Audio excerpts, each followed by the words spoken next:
Hello guys, welcome back to another video. অনেকদিন পরে আবার আসলাম। আজকে অনেক খিদে লাগতেছিল, জানি না কী বানাবো, তো ভাবলাম বাসায় কিছু সামগ্রী দেখলাম, তো ভাবলাম কিছু একটা বানাই। তো আমি এখানে নিছি আলু নিছি, মানে আলু ভর্তা করছি রে, সিদ্ধ করে ভর্তা, পরে কর্নফ্লাওয়ার, পরে আটা নিছি, দেন রসুন দিছি, আবার একটু সাইড দিয়ে তেল দিছি, মানে সয়াবিন তেল ফ্রেশ, হোয়াটএভার, দেন একটা ডিম। মূলত এটা বানানোর এটার কারণ না, আমার মন চাইছে হচ্ছে এই জিনিসটা দেওয়ার জন্য, যেটা নাকি দোকানে অ্যাভেলেবেল না, এটা কোনো দোকানে পাওয়া যায় না। তো আমি চাইতেছি যে এই জিনিসটা আমি এই খাবারে ইউজ করবো, আমি দেখবো যে অ্যাকচুয়ালি হয় কেমন, মানে যদি মরিও সমস্যা নেই, মরবো বাট খাইয়া মরবো।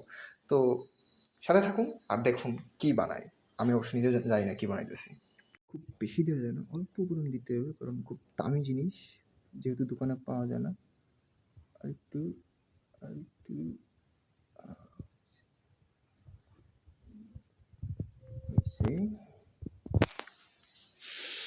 ভাই, স্মেলটা করা, একদম করা স্মেলটা, কি বলবো, জাস্ট সাথে থাকেন আর দেখেন কি বানাই। এখন এটা মাখানোর পালা করবো ভাই। দিন শেষে ভাই আমরাও পুলা, ভাবছিলাম কেক বানাবো, দিয়ে ভাই লাড্ডু হয়ে গেছে, তো ভাবলাম যাই তাহলে এটাই ভাবলাম ফ্রাই করে ফেলাই।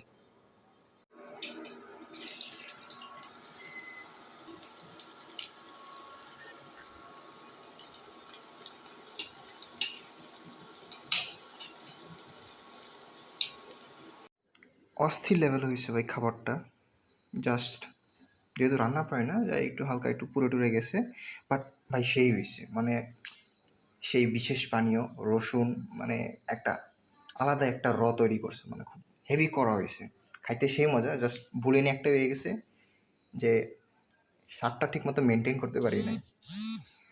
যদি ভিডিওটা ভালো লাগে থাকে অবশ্যই লাইক সাবস্ক্রাইব অবশ্যই করে যাবেন।